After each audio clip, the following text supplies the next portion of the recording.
Hello बच्चों, एक बार फिर से आपका मेरे YouTube चैनल विज्ञान हर घर बने पाठशाला में बहुत बहुत स्वागत है।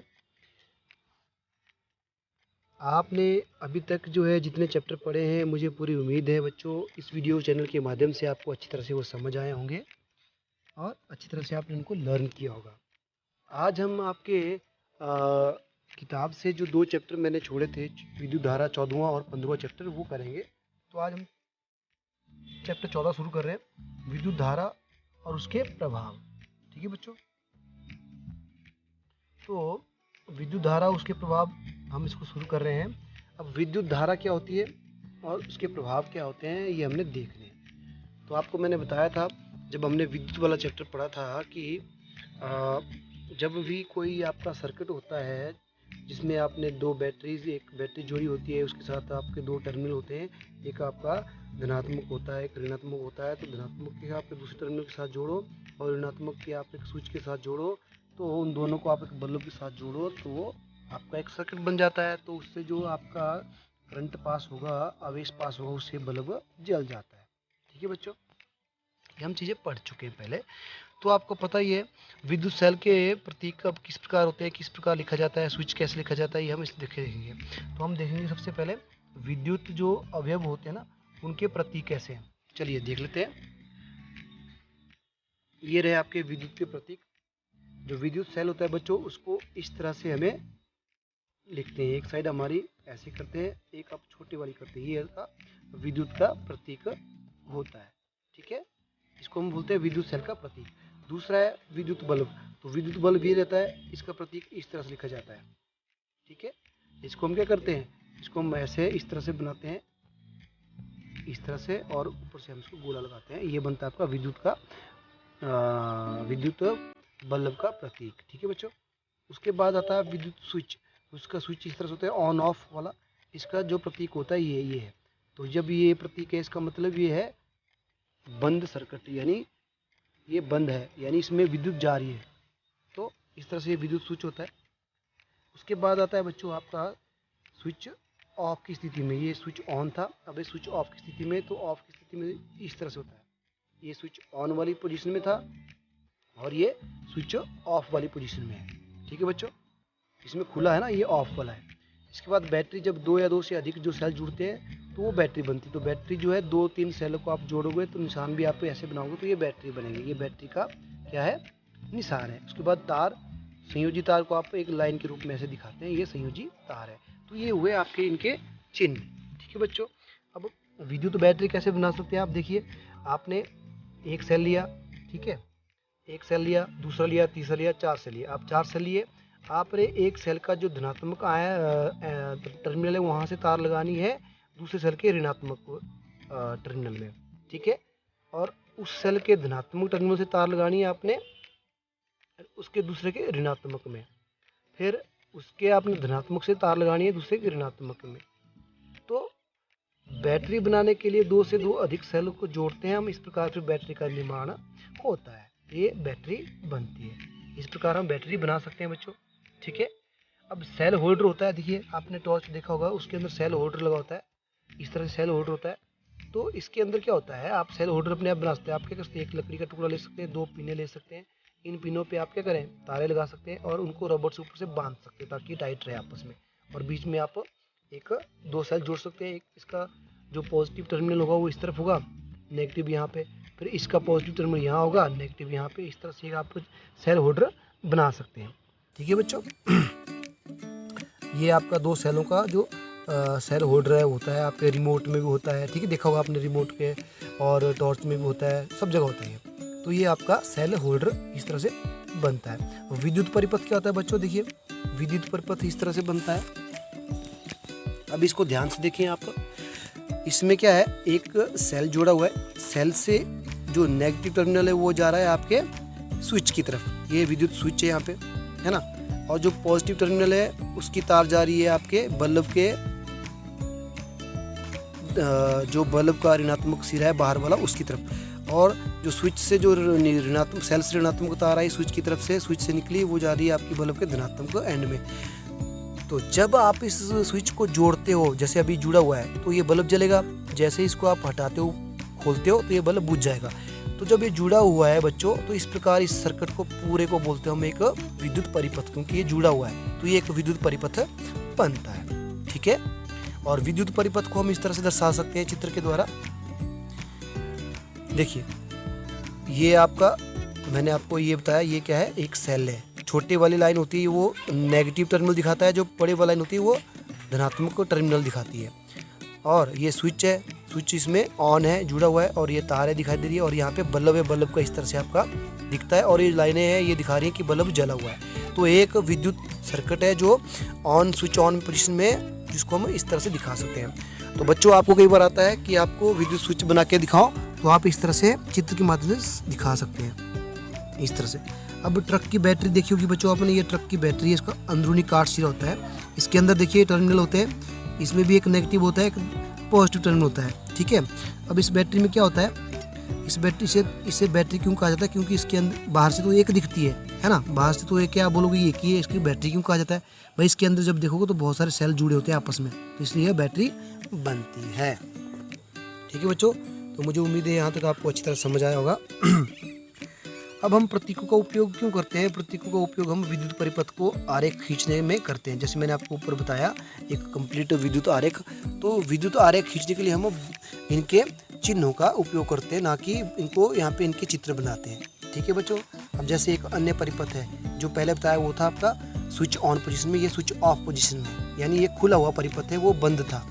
तो इसमें भी ये बल्ब है, सॉरी एक स्विच बैटरी है, नहीं सेल है, सॉरी ये सेल है, सेल का ये ऋणात्मक सिरा है, ये धनात्मक सिरा है, और ये स्विच है जो कि स्विच ऑफ की पोजीशन में खुला हुआ है, और ये बल्ब है इसलिए बंद है, इसके ऊपर लाइट नहीं है, इसका मतलब ये स्विच ऑफ है। तो ये भी एक सर्किट है बच्चों। ठीक है, तो इस प्रकार हम जो इनके प्रतीक होते हैं उनको हम इसके रूप में इस्तेमाल कर सकते हैं, एक सर्किट बनाने के रूप में इस्तेमाल कर सकते हैं। तो अब आता है बच्चों विद्युत धारा का तापीय प्रभाव कैसे होता है, क्या होता है। विद्युत धारा का तापीय प्रभाव का मतलब ये हुआ कि जब विद्युत सर्किट में जब विद्युत जाती है तो वह विद्युत सर्किट को गर्म कर देती है, जिसके कारण जो है विद्युत सर्किट को गर्म नहीं करती है। जब विद्युत धारा किसी सर्किट में जाएगी और बल्ब को प्रकाशमान करेगी, तो बल्ब से जो होती है जो विद्युत ऊर्जा है वह प्रकाशीय ऊर्जा में बदल जाती है ना। आपने देखा होगा, आप कमरे में जाते हो, स्विच ऑन करते हो। अब स्विच ऑन कैसे हुआ, क्योंकि बिजली की वायरिंग हुई है, एक सर्किट बना हुआ है। ठीक है बच्चों, परिपथ बना हुआ है। तो जैसे ही आप स्विच ऑन करते हो तो क्या होता है, ठीक है, तो बच्चों जैसे ही आप घरों में जाते हो, स्विच ऑन करते हो, तो मैंने आपको बताया विद्युत का एक परिपथ बना होता है। स्विच ऑन करने से क्या होता है, सर्किट पूरा हो जाता है और बल्ब जल पड़ता है। तो जैसे ही आपने स्विच ऑन किया तो बल्ब जला, इसका मतलब क्या हुआ, विद्युत ऊर्जा किस में बदल गई, प्रकाशीय ऊर्जा में। अब विद्युत धारा का तापीय प्रभाव क्या होता है, जब वह विद्युत प्रकाशमान हुआ तो कुछ समय आप देखते हैं, उसके बाद बल्ब को हाथ लगाओ तो आप गर्मी महसूस होती है, वो बल्ब गर्म हो जाता है। इसका मतलब विद्युत धारा का जो है तापीय प्रभाव भी होता है।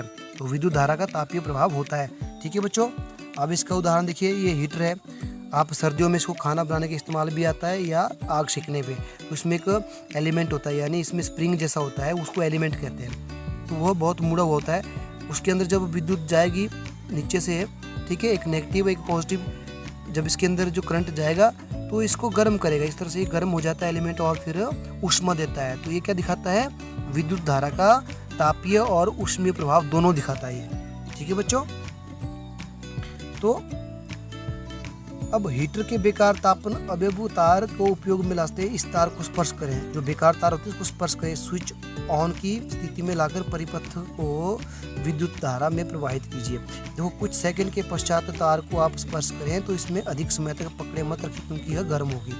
परिपथ में विद्युत धारा बंद कीजिए, कुछ मिनटों बाद पश्चात तो आप दोबारा उस तार को पकड़ें, तो आप क्या करेंगे, इससे कोई विद्युत धारा प्रभावित नहीं हो रही है तब पकड़ना, तो यह तप्त हो जाती है। मतलब ये हुआ कि कुछ समय जब आप बल्ब को, आप बल्ब को उदाहरण देता हूँ मैं, बल्ब को आप ऑन करते हो, 1 घंटा ऑन रखिए, उसके बाद बल्ब को टच करें तो बल्ब गर्म होगा, फिर आप विद्युत धारा को बंद कर दीजिए, यानी बल्ब को बंद कर दीजिए, फिर आप थोड़ी देर बाद देखिए तब भी बल्ब गर्म रहता है, और कुछ समय बाद फिर बल्ब क्या हो जाता है, ठंडा हो जाता है। तो इसे ही विद्युत धारा का तापीय प्रभाव कहते हैं। तो मुझे उम्मीद है बच्चों ये भी आपको अच्छी तरह से समझ आया होगा। अब आप ये हीटर है आपका, देखिए विद्युत इस्त्री होती है। अब विद्युत इस्त्री में भी, इसमें भी अंदर मेटल होता है, इसी कारण जो है क्या होता है, आपका इस्त्री जो है गर्म होती है और विद्युत धारा के तापीय प्रभाव के कारण ही हम इस्त्री कर पाते हैं। तो विद्युत इस्त्री के अवयव को हम नहीं देख पाते मेटल को, या इसको हम इमर्शन हीटर को नहीं देख पाते। तो हॉट प्लेट जो होती है, विद्युत इस्त्री जो होती है, गीजर होते हैं, विद्युत केतली होती है, हेयर ड्रायर होते हैं, इन सभी साधित्रों में क्या होता है, ये क्या करते हैं, ये विद्युत धारा के तापीय प्रभावों को दिखाते हैं। हम विद्युत धारा को नहीं देख पाते पर ताप को उसके देख पाते हैं। ठीक है बच्चों। अब इसके अलावा विद्युत बल्ब का जो बिजली का बल्ब होता है, उसका बल्ब जो है टिप्त तंतु। अब देखिए आप, ये बल्ब होता है, इसके अंदर भी दो टर्मिनल होते हैं, एक नेगेटिव होता है, एक पॉजिटिव, और ये दोनों टर्मिनल जुड़े होते हैं एक तंतु की तरह से, स्प्रिंग जैसा होता है, उसमें अंदर देखा होगा आपने, इसको बोलते हैं हम तंतु। और ये बना होता है आपके किससे बना होता है, टंगस्टन से, टंगस्टन धातु से बना होता है, जो कि क्या करता है, जैसे ही इसमें करंट जाएगा ये दीप्तमान हो जाता है, चमक जाता है, और इसकी वजह से आपका बाहर का जो ग्लास है वो ऊष्मा से प्रकाशित होकर तप्त हो जाता है। तो ये ऊष्मीय प्रभाव भी दिखाता है और तापीय प्रभाव भी दिखाता है। ठीक है बच्चों। अब ये होते हैं फ्यूज, ये देखे होंगे आपने, विद्युत साधित्रों में फ्यूज यूज होते हैं। आपके घरों में, आपके मीटर के पास ऐसे फ्यूज आपने देखे होंगे। अब ये फ्यूज क्यों लगाए जाते हैं बच्चों, इसका इस्तेमाल इसलिए किया जाता है कि कभी भी शॉर्ट सर्किट या लघु पतन हो, यानी आपके घरों में जो वायरिंग है उसमें कोई तार जल जाए, शॉर्ट सर्किट हो जाए, यानी नेगेटिव पॉजिटिव तारें आपस में मिल जाए, ठीक है, तो क्या हो, ये जो फ्यूज़ होता है, इसकी जो तार होती है ये जल जाती है और सर्किट अधूरा हो जाता है, परिपथ अधूरा हो जाता है, जिस कारण पूरे घर की लाइट चली जाती है, तो आपकी वायरिंग नहीं जलती है। ठीक है, तो फ्यूज़ किस लिए लगाया जाता है, फ्यूज़ जो है ताकि आपके घरों में वायरिंग जो है वेस्ट नष्ट ना हो और नुकसान ना हो। ठीक है, तो इसकी जो तार होती है वो बहुत ही पतली होती है, विद्युत धारा प्रवाहित होने के तब ये शीघ्र पिघल जाए, यानी ऐसी तार होती है जो जल्दी से पिघल जाती है, जब जैसे विद्युत धारा जाए वो पिघल जाए ताकि जल्दी से वो फ्यूज उड़ जाए। ठीक है, तो इस प्रकार जो है विद्युत फ्यूजों के द्वारा हमारे घरों की सर्किट जलने से बच जाते हैं, या मशीनों में भी फ्यूज होते हैं। देखिए, अब हमारी कुछ मशीनें होती हैं, जैसे आपका मिक्सर ग्राइंडर है, उसके अंदर ऐसा फ्यूज़ होता है, या टीवी में भी ऐसे फ्यूज़ होते हैं, इसके अंदर बीच में हल्की सी पतली सी तार होती है। ये तार क्या करती है, ये भी वही काम करती है, जब भी कोई शॉर्ट सर्किट होता है या ज़्यादा बिजली आती है तो ये जल जाती है। जलने से क्या होता है, फिर नुकसान नहीं होता उस संयंत्र को, उस विद्युत के वस्तु को जलती नहीं है। ठीक है बच्चों, ये था विद्युत धारा का तापीय प्रभाव और उसके फ्यूज कैसे क्या काम करते हैं। उसके बाद आता है बच्चों विद्युत धारा का चुंबकीय प्रभाव 14.3। अब चुंबकीय प्रभाव देखते हैं हम क्या होता है बच्चों। चुंबकीय प्रभाव कैसे देख सकते हैं, हम क्या करें, हम ये एक्सपेरिमेंट करते हैं। ठीक है, हम क्या करें, हम एक माचिस की डिब्बी का हम कार्ड बना सकते हैं। ठीक है, इसके चारों तरफ हम विद्युत की तार लपेटेंगे, फिर ट्रे के भीतर एक चुंबकीय सुई जिस दिशा की ओर चुंबकीय सुई संकेत करती है उसे नोट करेंगे। अब चुंबकीय सुई के निकट एक छड़ चुंबक लगाएंगे और देखेंगे कि क्या होता है। इस चुंबक को हटाकर चुंबकीय सुई को ध्यान देते हैं हम, तो हम देखेंगे कि स्विच ऑन स्थिति में लाएंगे तो क्या होगा, चुंबकीय सुई विक्षेपित होती है। तो स्विच को वापस ऑफ करेंगे तो ये दोबारा पहले वाली स्थिति में आ जाती है। तो इसको हम जब बार बार दोहराते हैं तो इससे क्या सिद्ध होता है, इससे पता लगता है कि चुंबकीय सुई एक लघु चुंबक होती है जो उत्तर दक्षिण दिशा की ओर कार्य करती है, आपको पता है ना। ठीक है बच्चों, तो हमने इससे क्या देखा कि जब कोई चुंबकीय सुई के निकट रखे तार में विद्युत धारा प्रवाहित होती है तब सुई विक्षेपित होती है, और इन प्रेक्षणों से संबंध में हम स्थापित कर लेते हैं। तो हम चुंबकीय प्रभाव कैसे बना सकते हैं, देखिए ये हमने माचिस की डिब्बी, इसकी हम तार लगाएंगे, इसके बीच में हम एक कंपास रख देंगे, तो इसके ऊपर हम तार लपेटेंगे और यहाँ पे हम एक सेल लगा देंगे, सेल से इस तार को जोड़ेंगे इधर से, फिर यहाँ पे एक स्विच लगा देंगे, साथ में एक बल्ब जोड़ देंगे। ठीक है, अब जैसे हम स्विच को ऑन करते हैं तो बल्ब जल जाएगा और इसमें विद्युत धारा प्रवाहित होगी। तो हम देखेंगे जो बीच में कंपास की सुई है इसके बीच में बच्चों ये हिलेगी, इसका मतलब विद्युत धारा का चुंबकीय प्रभाव भी होता है। ठीक है बच्चों, तो इस प्रेक्षण को एक हैंस क्रिश्चियन ऑस्टिन नामक वैज्ञानिक ने किया था, जिन्होंने विद्युत धारा को चुंबकीय प्रभाव को देखा था। ये है आपके हैंस क्रिश्चियन ऑस्टिन वैज्ञानिक। ठीक है बच्चों, तो जब किसी तार में विद्युत धारा के प्रभावित होती है तो चुंबक की भांति व्यवहार करता है, इसे ही विद्युत धारा का चुंबकीय प्रभाव कहते हैं। अब आता है विद्युत चुंबक क्या होता है बच्चों, ये किस प्रकार बनाया जाता है। देखिए, विद्युत चुंबक बनाने के लिए हम सरल तरीके से क्या करेंगे, हम कुछ एक कील लेंगे, कील के सिरे पे हम एक तार लपेटेंगे, ठीक है, जिस तरह से दिखा रही है, तार लपेटेंगे, ठीक है बच्चों। फिर हम उस एक सिरे से हम क्या लगाएंगे, दूसरी तार लगाएंगे, जहाँ पे एक स्विच लगाएंगे, साथ में एक बैटरी लगा लेंगे, और बैटरी का दूसरा सिरा हम इस आपके जो कील है इसके नीचे वाले भाग में लगाएंगे। फिर जैसे हम स्विच को ऑन करते हैं तो हम क्या करेंगे, इस कील के नीचे जो है कुछ पेपर पिन्स होती हैं, उनको रखेंगे, तो ये अपने आप इसके साथ चिपक जाएगी।